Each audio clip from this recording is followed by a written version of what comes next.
Hello, this is the I Think I Hate Movies podcast, and I'm your co-host Ray with... John, the other co-host. I'm here. Tonight we have a lovely theme of style over substance, and for our first pick of the night was all my own fault. I selected Legend, one of our early glimpses into Ridley Scott's madness. A story about a young girl being abducted for her innocence or perhaps being corrupted and taken away from her innocence. It's hard to tell what's going on in this movie, but it's very pretty to look at to some people. So, who are these people? Tell me who these people are. I could name names, but I don't want them to be harmed. What was your impression of this film?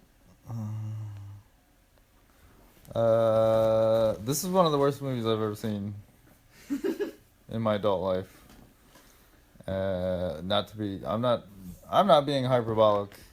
This movie is like a weird anomaly because I have no idea how it got made and why it got made. This movie's really bad. This movie's terrible. Yeah, it looks very big budget. I'm gonna look into that right now. It probably had a big budget because there's a lot of stuff. This movie's dense. It's hard to look at. It hurts your eyes. It's got so much glitter. Glitter and feathers and petals and shiny stuff everywhere and makeup. And Tim Curry and... Yeah. It looks like a craft store fucking vomited on a movie set. It's horrendous. I mean... It looks like a series of Thomas Kincaid paintings with weird, fantastical things stuck in them. Yeah. Like Ridley Scott opened a Alan Lee illustration book or Jim Henson concept art. Actually, I think this predates any Jim Henson work done like this. I feel like no, this is 85. Well, wasn't Labyrinth 89? I don't know. This movie's fucking horrendous.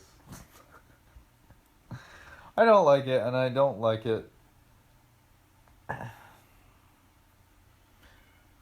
I can't even give this movie a fair shake because it's just...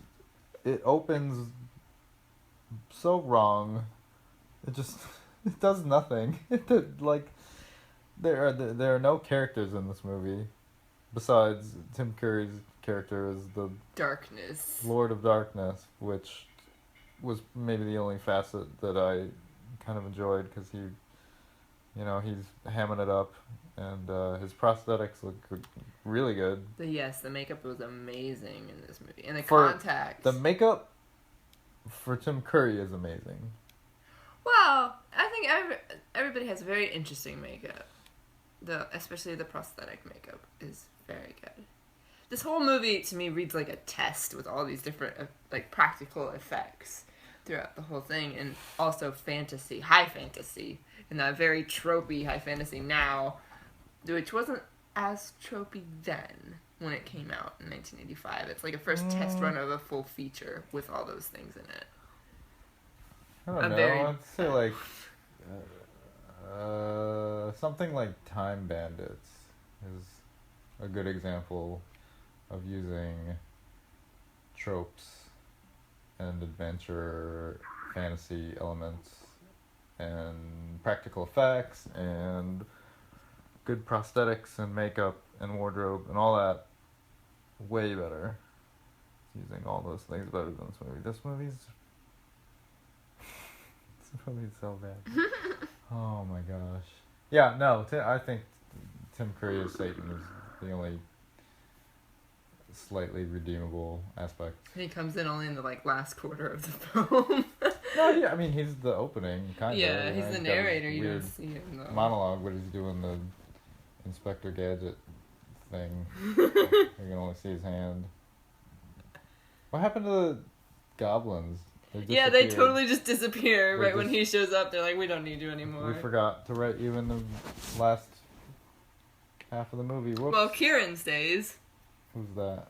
The one who isn't actually a goblin reveals himself to be one of the dwarves. But he's like Elves. blue?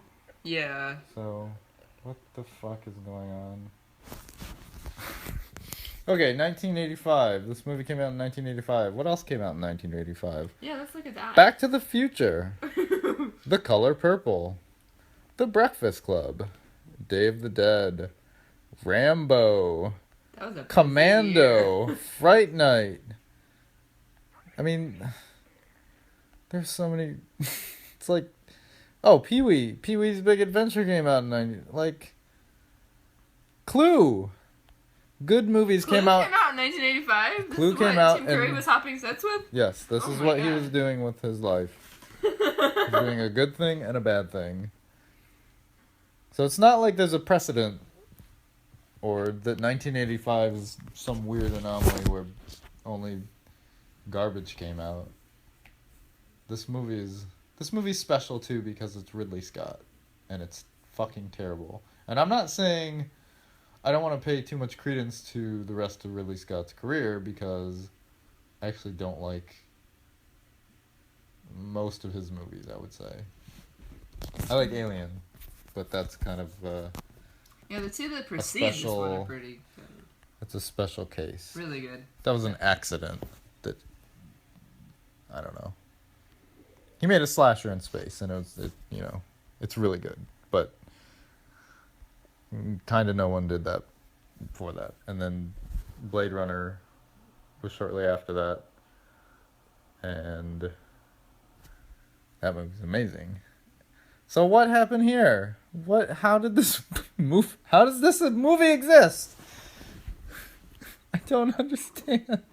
I think he was kind of trying the same elements that he does with other stuff, where he takes a little thing a bunch of little things that he finds in a genre of things and puts them all together in one bigger thing, and then sometimes that works, and in this case, it really doesn't work at all.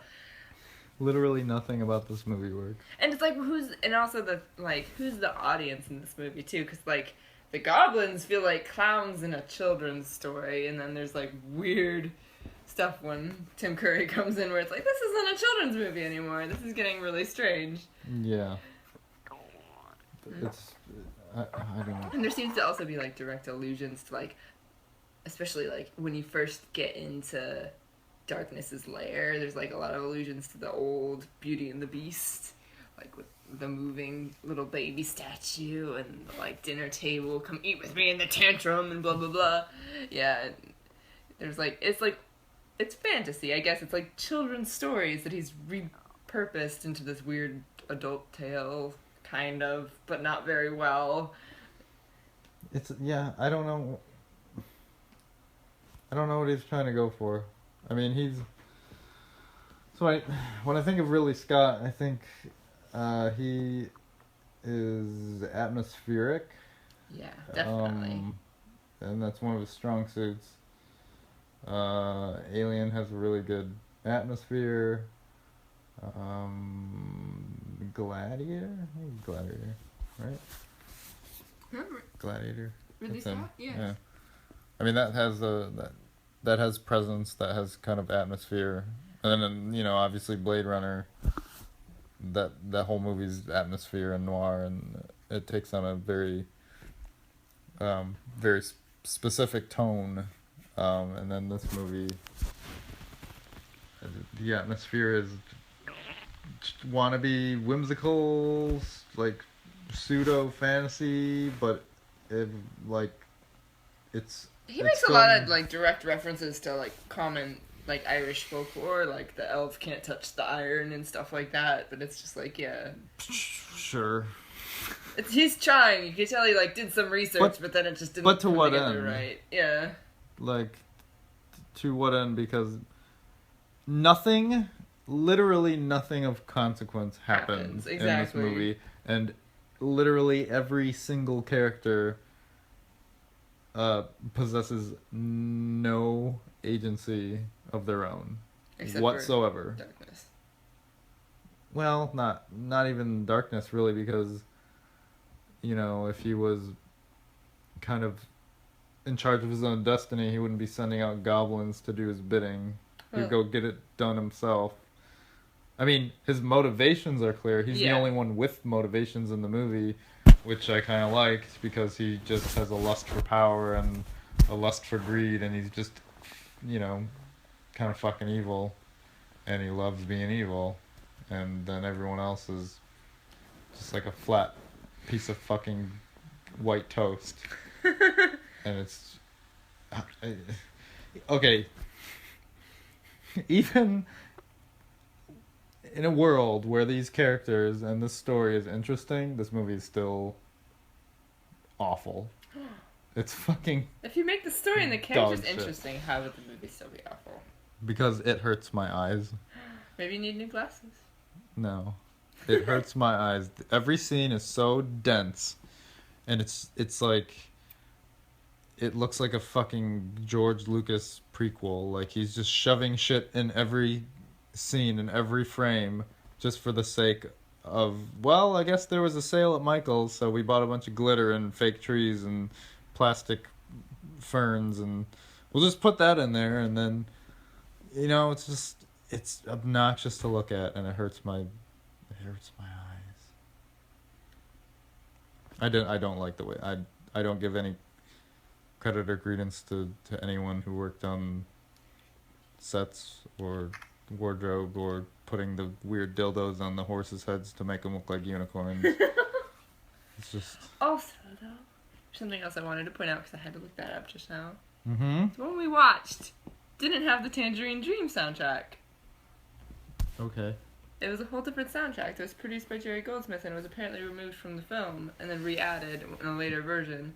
So this wasn't the one I listened to growing up, so it really lost the soundtrack that I actually really liked because it sounds like Blade Runner. That wouldn't have helped this movie at all. No, it wouldn't really, but I just had to point that out, that there's apparently 2 different soundtracks to this movie, and you might feel like you're going crazy. You're like, this is not what I remembered. Yeah, so again, so this is a reoccurring theme with Ridley Scott and having 18 different cuts of his movies. You got a theatrical release, a director's cut, an unreleased cut, a TV cut, a special cut, a final cut. Like what is? It's like He films a lot. okay, I get that, but just release one definitive thing. I mean, maybe you could attribute it to the way studios worked in the 80s, where I guess you had to fill a certain time frame for movies, you know, in order to appease to most general audiences. So, you know, most general audiences can sit for an hour and a half and pay attention for an hour and a half, as, you know, as opposed to nowadays where, you know, the Avengers comes out and it's 3.5 hours and people just go see it anyway because why not? But yeah, what I mean, he shot a lot of film and he does all these different cuts of his movies, but I don't know, just to me it seems like he's maybe, I don't know, misguided or kind of he's I don't know, it just seems clumsy or like he doesn't have a vision. I think he has a vision, but it doesn't fit within the movie time frame. Because he's like you said, he's a super atmospheric director, and I think he really gets lost in his world, and he doesn't know what's more significant to someone who's viewing it outside his head. Mm-hmm. Well, kind of like Peter Jackson. I wouldn't compare those two at all. The mentality, I feel like, is the same. That's insulting to Peter Jackson. Oh. Yeah. The man who brought us Dead Alive. It's insulting. What do you mean? That's my favorite Peter Jackson movie, hands down. I like his high fantasy better than Ridley Scott. And then The Frighteners, and then Return of the King. That is a good. I mean, that's a good comparison. Ridley Scott and Peter Jackson are kind of. Don't know where to cut it. Yeah. Well, no. Ridley Scott knows where to cut it. but he just cuts it 8 times. Peter Jackson does and says, "Fuck it, I'm putting out a 3-hour movie, whether you like it or not, and my fans are gonna sit through it, so deal with it." But I mean, on the level that their story, well, okay, well, to be fair, I'll talk about more so Ridley Scott. His stories aren't good. They're never really good. Yeah. They're very So they're general. straightforward. They're based on a lot of either lore or, like a novella or a book or something. A series of them, usually. It's what it seems like. He just kind of skims off the top and then he goes, okay, this is mine now. Right, and maybe he, needs better screenwriters or something, but it's just, maybe the subjects that he picks, but, I mean, his stories really aren't good. No, I shouldn't say that. They're not complex, and they're not nuanced enough. They're just kind of basic, straightforward, A to B stories. So, like Alien it's a slasher in space, and Gladiator is a simple revenge tale of a man's, avenging the death of his family. Blade Runner is a detective story. A search for something. Prometheus is garbage, and I don't know. Actually, I don't remember what happens in that movie. They go to space, and then it's a slasher in space again. And then Michael Fassbender touches some black goo, and I don't remember it. I don't know. Whatever. That movie's terrible. Anyway, so anyway, what I'm saying, his stories are really basic. So he kind of lifts them up with, atmosphere and he's visuals. really good at that. He's really good at that. Usually. But in the case of Legend, and granted... But you don't like high fantasy. I like high fantasy. I just said I like Return of the King. Well, that's like one. What else do you like? I like, I don't know. What else is there? There's a ton of high fantasy out there that all stems horribly from Lord of the Rings. I like high fantasy when there is... What Labyrinth, I guess, would qualify too, technically. Yeah, sure. I mean, maybe I don't like high fantasy that much, and that's, whatever. I will enjoy any story of any genre if, the characters are complex, and their motivations are either clear or something that I can empathize with, or, the story's got to be good. Yeah. And in like Ridley Scott's case, when the stories are just kind of okay, in some cases a little bland, like I said, he uses atmosphere and visuals to lift them up. And I don't want to shit on this movie because he does that. He attempts to do that. He attempts to use visuals to kind of lift this really basic story or non-existent story and elevate it to where you can disregard it almost because maybe the visuals are so good, but they're not. They're obnoxious. they're obnoxious, and they're not like, there's like they're kind of whimsical, but not in the high fantasy way. They just look cheap. Everything looks like a cheap set, like it's about to fucking fall over and fall apart. And the costume design is bland. Everyone's fucking covered in glitter. And the fact that he made Blade Runner and Alien before this proved that he can do it. And then this movie... I don't know. I think if you like Alan Lee illustrations and Bill Froud, was that his name? Bill Froud? The type... Jim Henson, like Dark Crystal type, that sort of stuff. I think Legend is aesthetically pleasing for Mm, that. sure. But yeah, I can understand it being obnoxious to someone who's more used to the smooth cleanliness of something more like Lord of the Rings. That's not. I wouldn't call it smooth and clean though. Compared to Legend, where there's just chaos going on everywhere. But that's what Lord of the Rings is too. It's just chaos going on. Return of the King. Then what's I'm talking about the only Lord of the Rings movie that matters. Return of the King. Where it's just, you no. know, you have a million things on screen murdering each other. Yes, this is not petals and snow. Well, I mean, you just compared it to Legend having a lot of things going on in it. I was using your quote to describe the noise going on in Legend. Oh, right, right. They both have noise, but one is, one has meaning and impact, and like Lord of the Rings is dynamic, and the actions taking place on screen have consequence, whereas Of course. the actions taking on screen in Legend have no consequence.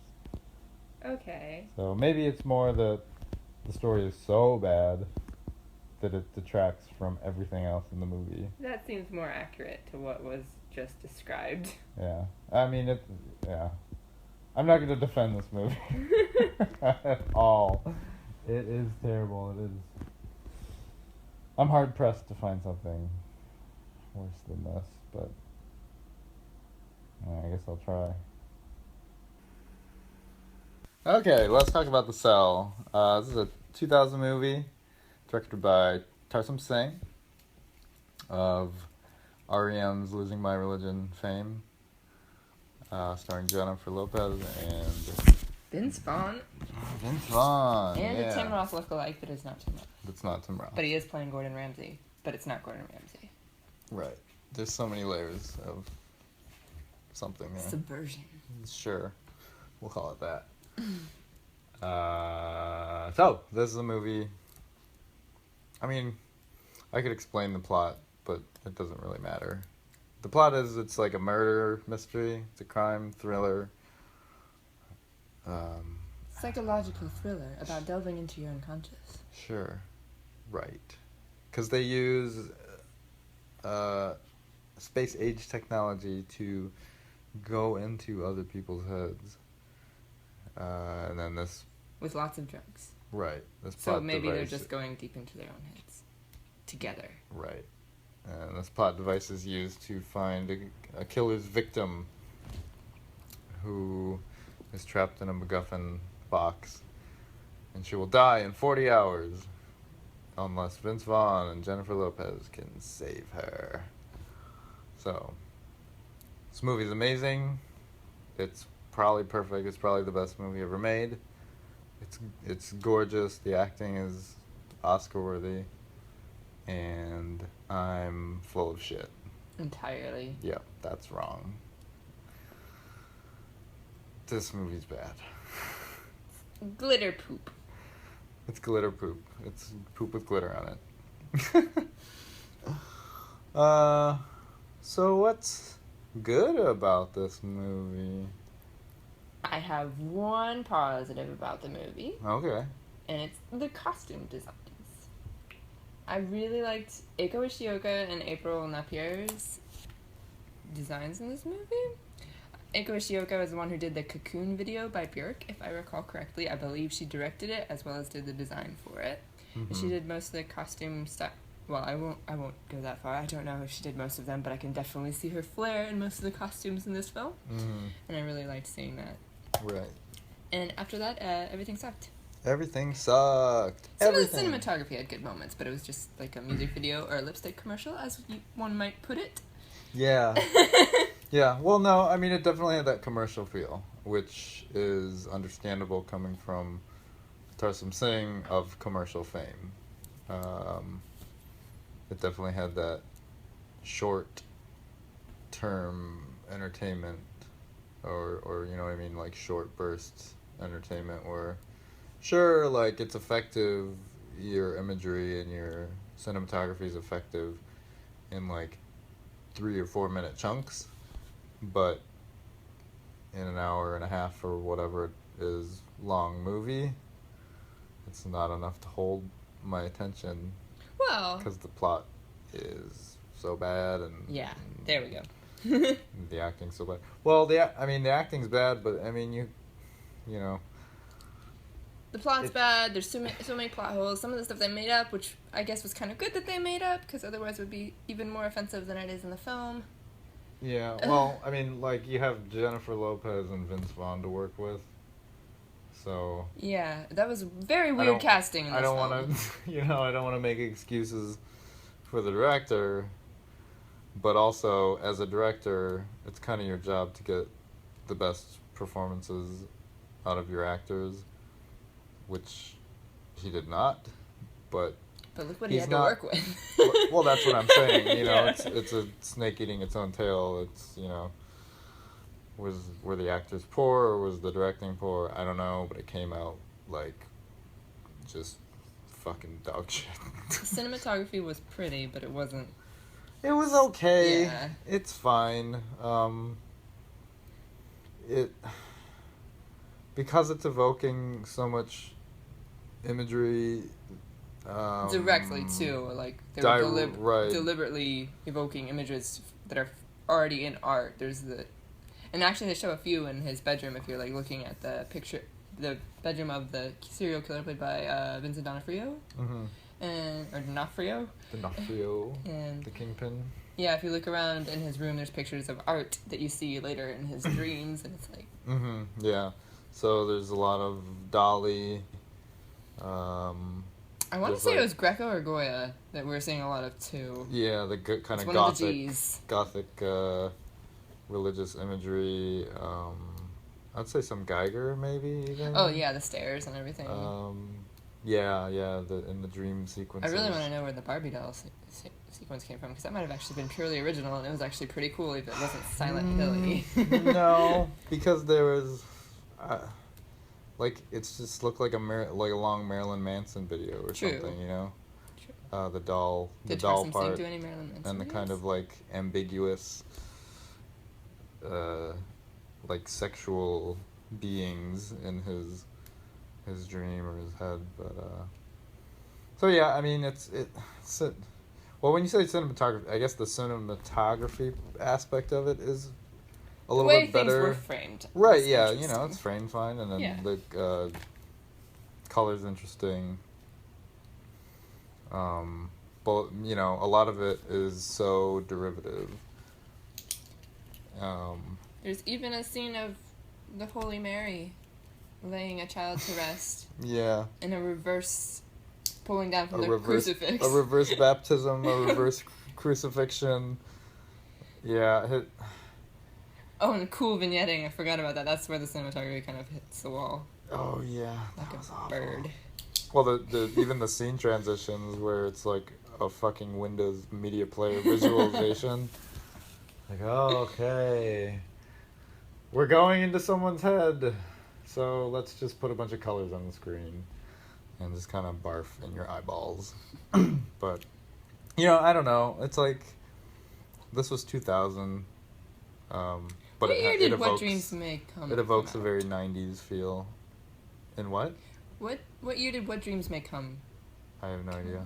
90. Because I feel like I want to recommend that to someone who watched this with the hopes of seeing something beautiful and interesting. Yeah. Because it has that sort of music video vibe to the cinematography, but it's worth watching, whereas The Cell is not. I don't want to lead you guys astray in The Cell. Sure. No, The Cell's bad. I don't recommend watching it. Yeah, we watched it so other people don't have to.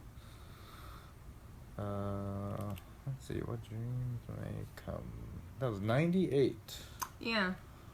So, I mean, that was, Dante's Inferno with a music video. Yeah, so. but that also had more reason for the religious. Well, yeah, right. I mean, that's apples and oranges, that movie and this movie, but yeah. So, costume, cinematography's alright, whatever.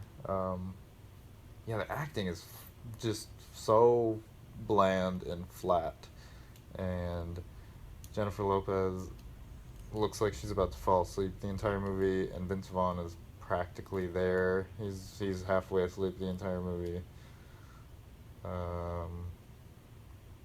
But it doesn't help because the script sucks. Yeah. Dialogue's kind of just not there. It might as well not be there. It really isn't, because it's like, and even in the parts where they're trying to explain stuff, they start, like, when they talk about the medical conditions in that movie, they literally make up stuff, and they didn't even bother to look up, like, medical terminology, where they're like, they make up a whole diagnosis of Wayland's infraction, a cerebral condition, in which it's an infraction, not an infarction, and it's also a made-up form of schizophrenia. Yeah. That appears to be triggered by seizures in childhood and abuse. Sure. Yeah. All right. That's fine. Yeah. All that came off as like one take. Like, I mean, that was the thing. Like, he's a music video director. He's a commercial director. So, getting like human performances, it probably isn't, and it's still not in his forte. So. Yeah, we can't really expect a lot in that department, but wow, let's talk about the problems. One of many problems of this movie. I mean, where do we start?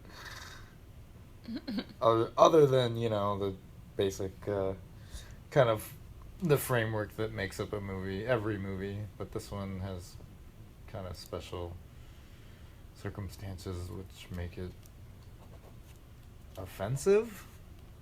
I don't know if I would. Well, it's so bad it's hard to be offended if it's like a horrible made for TV movie plot line almost. Right.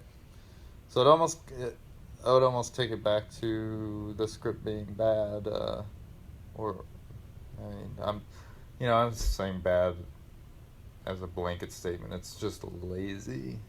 Like, it's just kind of lazily cobbled together. But you were mentioning the made-up medical diagnoses, and they do mention schizophrenia. So Vincent D'Onofrio's character is a serial killer.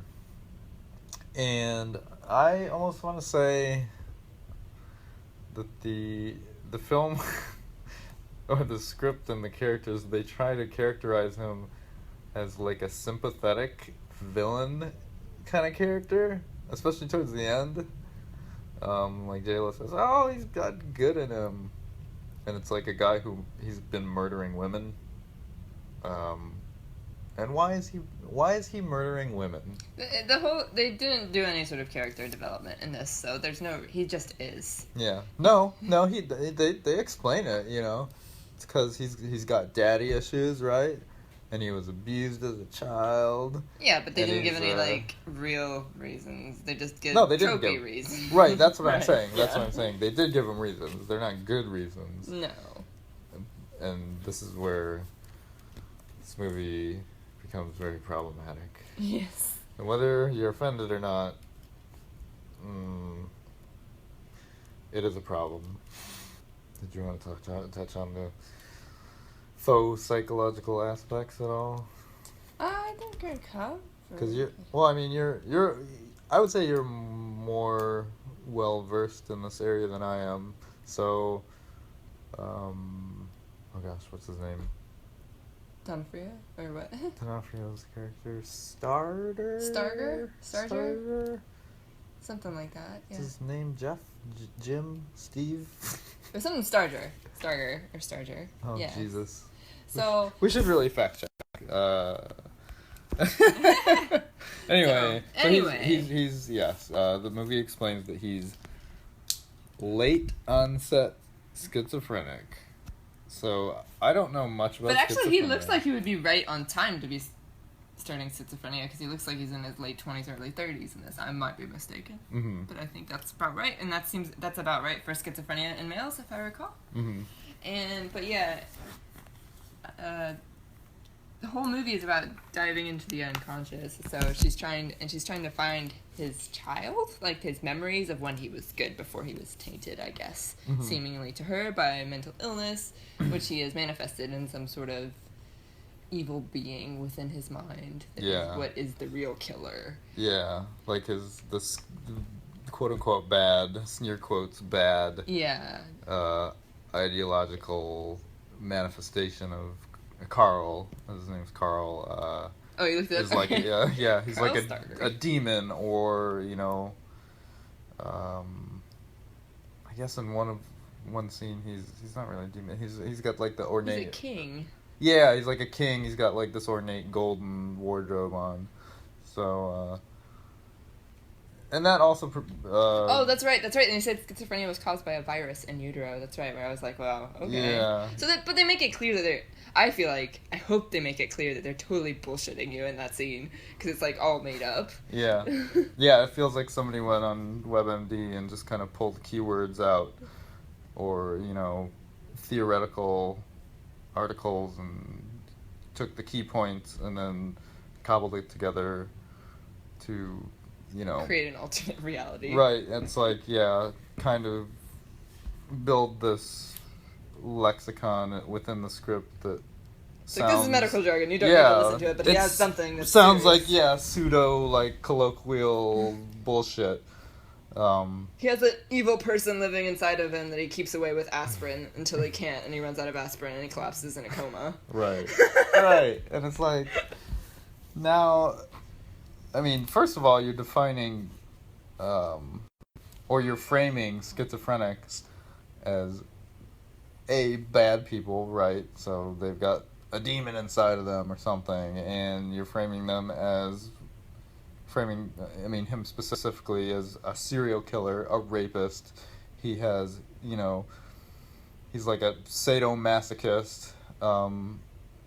He likes to play with dolls and stuff, and it's all of these tropes that are so damaging, and that's where, it is damaging, and it's like, in the context of this movie, you'd like to brush it off and say, well, this movie's terrible, so... But, the fact is that they're there. It's another thing that's right. already out there, that's right. already demonizing a people that's already being demonized. Mm-hmm. And this is a fairly modern movie. It's 2000, it's like, why, this movie's perpetuating these stereotypes, and, it's 2000. It's... like, this should not still be happening. We're like, on a scale of like 0 to One Flew Over the Cuckoo's Nest, it's like, this is like, I don't know, Sucker Punch, but anyway. So the medical jargon is weird, because that kind of sets a tone, right? Like, they might be trying to ground it in some kind of reality. Well, I don't think so, because then when they show the the chemicals that they're putting in them to go under this whole thing, you're like, oh, okay, they're dead. They're giving them lithium carbonate, which is, let's just get high. And... There's like oxytocin and all this a lot of sleep drugs. So it's like either they're knocked out or they're dead. So. And no. Ugh. Yeah. It has that feel of like a 1940s sci-fi movie that was made into a movie in 2000 without any editing to the script at all. And it's like, what? Oh, okay, all right, sure. Somebody needs an editor. Multiple people in this movie. It just needs more robots, and then it could totally have been in 1940s. It does, yeah. It definitely needed a robot, because I don't remember any robots. There were zero robots in this movie.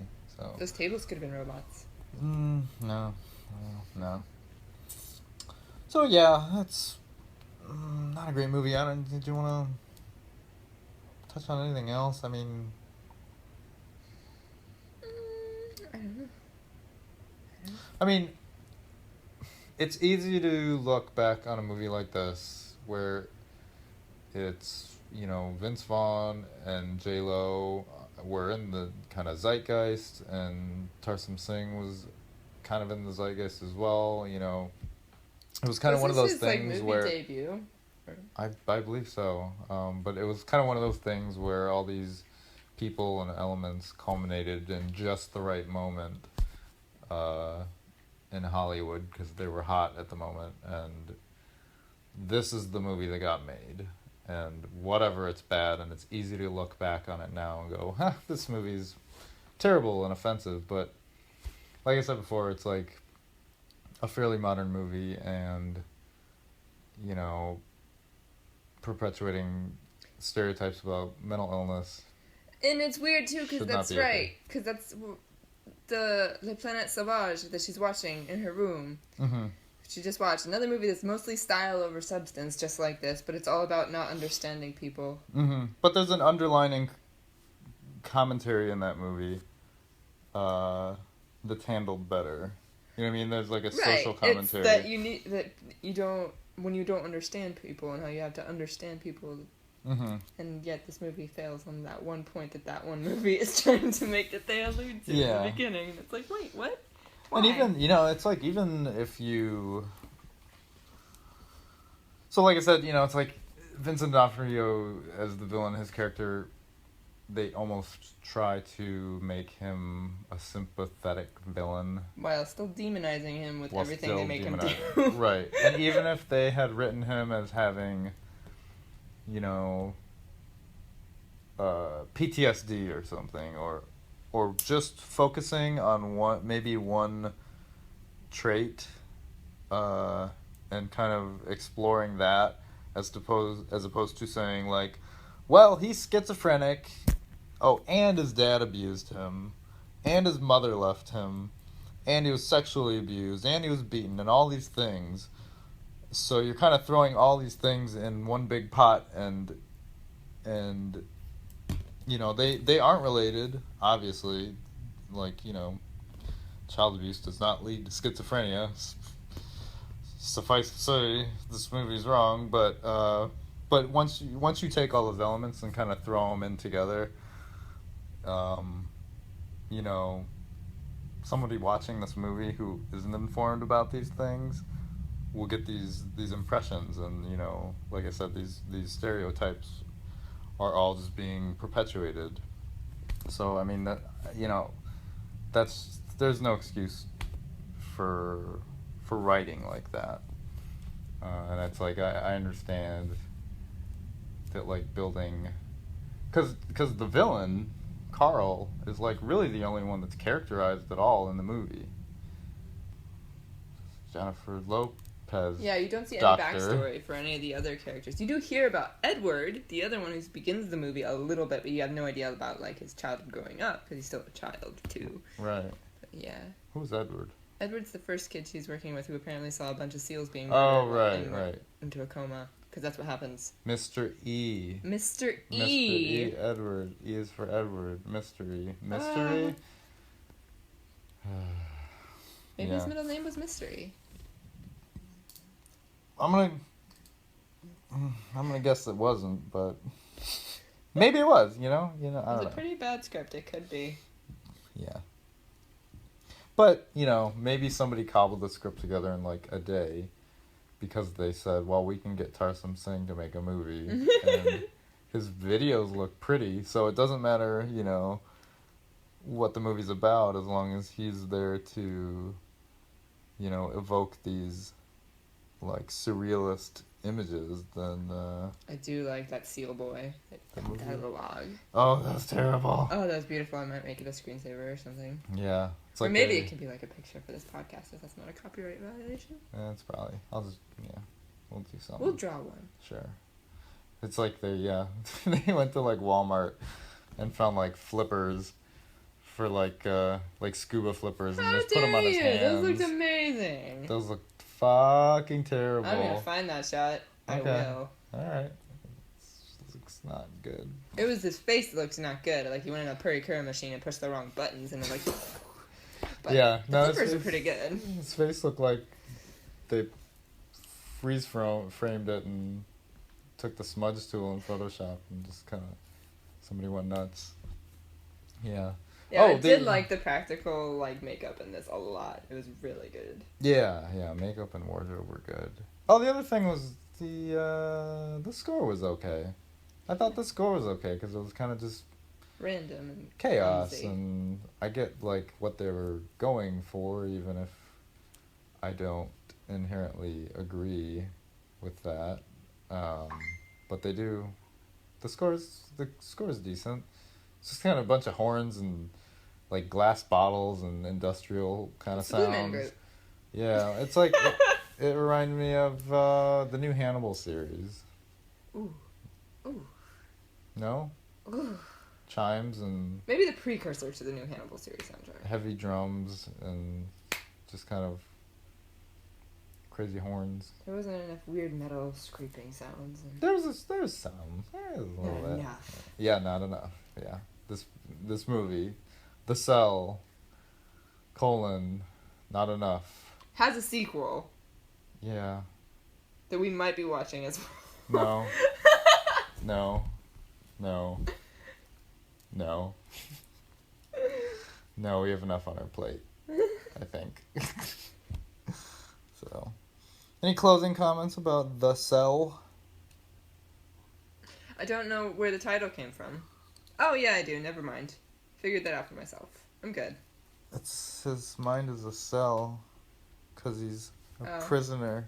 But what about his prisoner? Of his mind, and I feel also like it's one of those his things where they pick the title before they prisoner- finish the story, and then they finish the story and they forget to change the title because they're like, I like that. Yeah. And whatever, it stays. Well, yeah, that's what I'm saying. Like, somebody wrote the script in a day. Yeah. Or an afternoon, a day. It's giving him too much credit. So, yes, closing thoughts on The Cell. The Cell is not worth your time. It's not worth anyone's time. It's offensive. It's kind of grossly offensive, I would say. Yeah, trigger warning. Oof. But some parts are pretty, I guess. You know. You can get that from a painting, though. Yeah. You know? Probably we could probably reference some paintings or something in the description box if you want to just look at pretty pictures. Yeah, without having to suffer through. Yeah, the thing about paintings is they don't talk.